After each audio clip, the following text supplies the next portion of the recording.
Eine Klingel ist dir zu teuer, dann mach weiter so. Ansonsten heute ein paar Tipps, wie du das Quietschen der Bremse vermeiden kannst.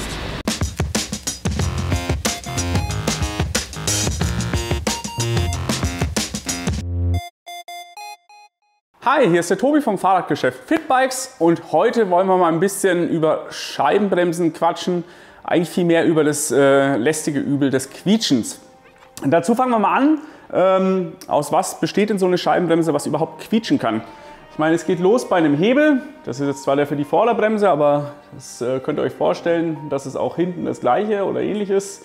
Der Hebel, der Geberkolben, der drückt im Prinzip die Flüssigkeit durch eine Leitung. Es könnte auch ein Zug sein, der gezogen wird, im Prinzip zu dem Bremssattel. Im Bremssattel ist dann eine verschiedene Anzahl von Kolben, die drücken sich im Prinzip wenn man den Hebel bewegt, zusammen. Bremsbeläge kommen dann auf die Scheibe und da wird letztendlich die Bremsung eingeleitet über eine Verbindung zur Narbe, die dann auch unterschiedlich sein kann. Jetzt in dem Fall haben wir dann eine Centerlock, aber es gibt auch Sechsloch, da gibt es diverses. Wir zeigen euch mal ein paar, weil das ist auch wichtig. Genauso gibt es bei den Belägen unterschiedlichste. Und da ist ganz wichtig, dass wenn ihr die mal selber wechseln solltet, auch darauf achtet, dass die im Prinzip passend für eure Bremse sind.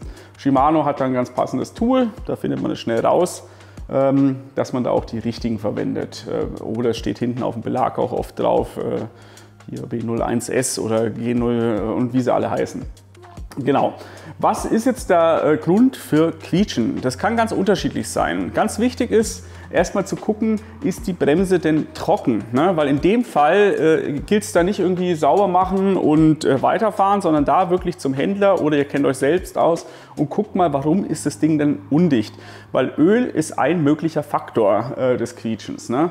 Heißt, wenn euer Druckpunkt ständig variiert, wenn da hinten an der Entlüftungsschraube oder an der Verbindung irgendwie Öltröpfchen oder Ölfilme sind, dann würde ich da mal schleunigst gucken, das mal sauber machen, mal unter Druck halten, mal gucken, kommt es da wieder raus, weil das ist wirklich gefährlich. Ne? Weil Öl auf der Scheibe quietscht noch mehr. Was passiert jetzt, wenn es quietscht? Ihr solltet aufpassen beim Ölen, ne? Weil wenn ich hier auf der gegenüberliegenden Seite jetzt hier mal die Kette öle oder so, kann es da drauf kommen. Jetzt fängt das Quietschen an. Das Öl, was eben aus der Leitung kommt, könnte quietschen. Aber eben auch, wenn Regen da ist, irgendwelcher Dreck auf Straßen und. Das sind alles mögliche Ursachen fürs Quietschen. Wichtig, es geht oft gar nicht so schwer, das zu beheben. Das allererste, was ich euch empfehle, wenn die Scheibenbremse neu ist, beziehungsweise wenn die Beläge und die Scheibe oder die Scheibe neu sind, das ganze System einmal einzubremsen. Weil was passiert? Ne? Ich habe ja hier im Prinzip die Scheibe mit den Belägen und beim Einbremsen passiert nichts anderes, als dass dieser chemische Reibbelag sich angleicht. Ne? Einmal haben wir hier den Belag, einmal haben wir hier die Scheibe und es geht im Prinzip ständig dran. Wenn dieser Belag zwischen Scheibe und Belag selbst gut aufgebaut ist, habt ihr ein wesentlich besseres Bremsverhalten und auch einen viel geringeren Drang zum Quietschen. Das ist schon mal das eine. Also was könnt ihr gegen quietschende Scheibenbremsen tun? Richtig einbremsen. Wenn wir jetzt ausgeschlossen haben, dass im Prinzip die Leitung irgendwie undicht ist, dann können wir weiter gucken. Ne? Weil was kann es noch sein, dass eben Schmutz oder Ähnliches auf dem Belag drauf ist und dass dadurch die Bremse halt nicht mehr greift. Das ist auch der Grund, warum der Reibbelag gut sein muss. Das ist einfach nur, dass die Bremse im Prinzip sauber greift und nicht immer wieder loslässt, weil letztendlich ist das Quietschen nichts anderes als eine Schwingung, die sich dann weiterträgt. Was zu Punkt 2 fährt, sind denn die Schrauben überhaupt festgezogen? Diese zwei Schrauben oder auch von der anderen Seite oder von vorne, je nachdem was, müssen auch das richtige Moment haben. Wenn die zu locker sind, dann schwingt das Ding sich auch auf, ne? Gibt im Prinzip die Vibrationen weiter und über den Rahmen als Resonanzkörper schreit es dann auch wieder. Und deswegen quietschen auch teilweise Carbonrahmen anders als Alu und so weiter. Wenn es auch ausgeschlossen ist, ne? Sprich Leitung ist sauber, es kommt kein Öl an den Ding, die Schrauben sind fest vom Bremssattel, dann würde ich mal anfangen, das Rad rauszunehmen, mal zu gucken, wenn die Finger sauber sind, ist es auch wichtig, dass sie natürlich nicht nach dem Öl dran sind denn die Beläge sauber. Und jetzt sieht man, teilweise ist hier so ein Schmierfilm. das ist jetzt kein Öl, das ist Dreck, aber auch der kann schon quietschen. Und das ist der Punkt, warum bei Feuchtigkeit, ne, auch das Ganze quietschen kann. Also es ist teilweise ganz normal, dass so eine Bremse quietscht, wenn es stark regnet, weil der ganze Bremsstaub, das eben ölige Zeug, das spült sich rein und dann kannst du das Quietschen anfangen. Aber das kriegt man dann meist weg eben mit Bremsen. Das andere ist, man kann so einen Belag ausbauen, dann auch mal gucken, ist der denn verglast? Das deutet darauf hin, dass man vielleicht mal an der Bremstechnik was ändern dürfte, ne? Also diese ständige Schleifen lassen und bergab, das fängt auch irgendwann mal das Quietschen an, beziehungsweise die Bremspower lässt einfach nach. Sprich, wenn es verglast ist, dann kann ich mir vorstellen, dass dieses Schleifen auch mal was bringt und auch die Bremsscheibe halt schön mal wieder, nicht poliert, aber abzieht, ne? Und mal wieder mit Isopropanol reinigt. Wichtig, Bremsenreiniger bei einer Scheibe ist okay, aber auf keinen Fall auf dem Belag, ne? Weil der zieht das auf und das ist eine Katastrophe.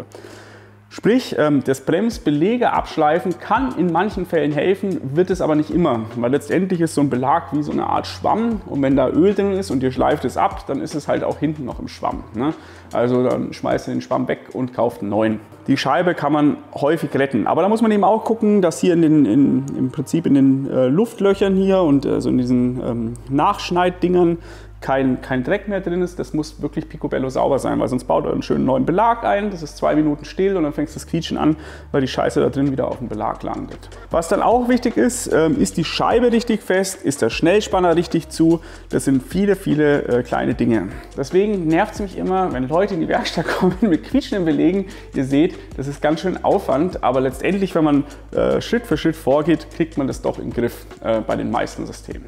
Nochmal kurz die Reihenfolge, wie wir vorgehen. Wir gucken erstmal, ist das System richtig installiert? Ist es dicht? Ne? Ganz wichtig, ist es dicht. Manchmal vergisst man auch im Eifer des Gefechts eben die Entlüftschraube, im Prinzip für die Entlüftung, dass man das wieder sauber macht, dass das im Prinzip nicht richtig zu ist. Also schön sauber machen alles, gucken, dass der Bremssattel sauber ist. Aufpassen beim Ketteölen, ne? Also wenn das kommt, das hat man schon. Wenn das System dicht ist, gehen wir weiter, sind die Momente angezogen des Bremssattels und der Bremsscheibe, also sind die Sachen feste, nach angegebenem Drehmoment. Und wenn sie das sind, dann können wir weiter gucken, ob es dann tatsächlich am Belag selbst liegt. Sprich, Belag ausbauen, gucken, verglast, verschmutzt.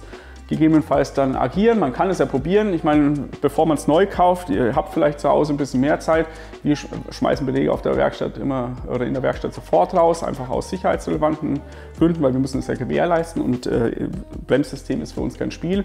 Aber wenn man es versuchen möchte und die Erfahrung hat, kann man das tun, eben mal schleifen, reinigen. Also wenn ihr das macht mit dem Schleifen, achtet drauf, irgendwie richtig plan, nicht unbedingt ein Richttisch, aber eine Glasplatte oder ähnliches, ne? Schleifpapier drauf, schön gerade ziehen, vielleicht ein bisschen die Kanten nehmen, weil die Kanten ist dann auch was irgendwie durch den Schnitt, also durch die Schnittlöcher irgendwie hackeln kann und richtig schön plan ziehen, vielleicht auch ein bisschen quer. Das gleiche mit der Bremsscheibe, also die demontieren, ich würde sie nicht im Laufrad machen, weil sonst habt ihr den ganzen Shit überall, ne? Also dann auch auflegen, richtig schön plan ziehen und gucken, dass da wieder ein sauberes Muster drin ist und genau, ganz wichtig, die Reinigung hinterher der Bremsscheibe mit Isopropanol oder so, da auch wieder UV, also im Prinzip Handschuhe anziehen und sowas, am besten Schutzbrille. Wenn das alles gemacht ist, System nochmal gucken, ist das Ding sauber, kommt kein Öl irgendwie aus dem Kolben, einbauen, zurückdrücken, einstellen, wie ihr es aus unseren Videos kennt. Und dann, ganz wichtig, einbremsen. Ne? Also dieses Einbremsen, das ist A und O, das ist eigentlich das, was ich als allererstes vorschlagen würde, weil oft ist es damit getan. Genau, und wenn das dann nicht hilft, im Prinzip Bremsscheibe runter, Bremsbeläge runter, Bremsscheibe nochmal komplett sauber machen, weil der alte Belag kann wieder was abgegeben haben. Neue Belege rein und nachverfolgen. Wenn irgendwas undicht ist an der Bremse, sofort beheben lassen oder selbst beheben, wenn ihr das könnt. Ne? Genau. Das ist es, also wie gesagt, kein Hexenwerk, aber das ist wie Knacken am Rahmen. Das dauert immer ein bisschen, bis man es findet. Wenn ihr Fragen habt oder noch andere Tipps, ne, weil wie gesagt, wir sind da recht radikal, Bremsbildner Klaus, Müll 9 rein. Wenn ihr noch andere Hacks habt, schreibt es in die Kommentare. Wenn es euch gefallen hat, lasst es da, wenn nicht auch. Ja, freue mich auf euer Abo und dann sehen wir uns im nächsten Video. Bis dann!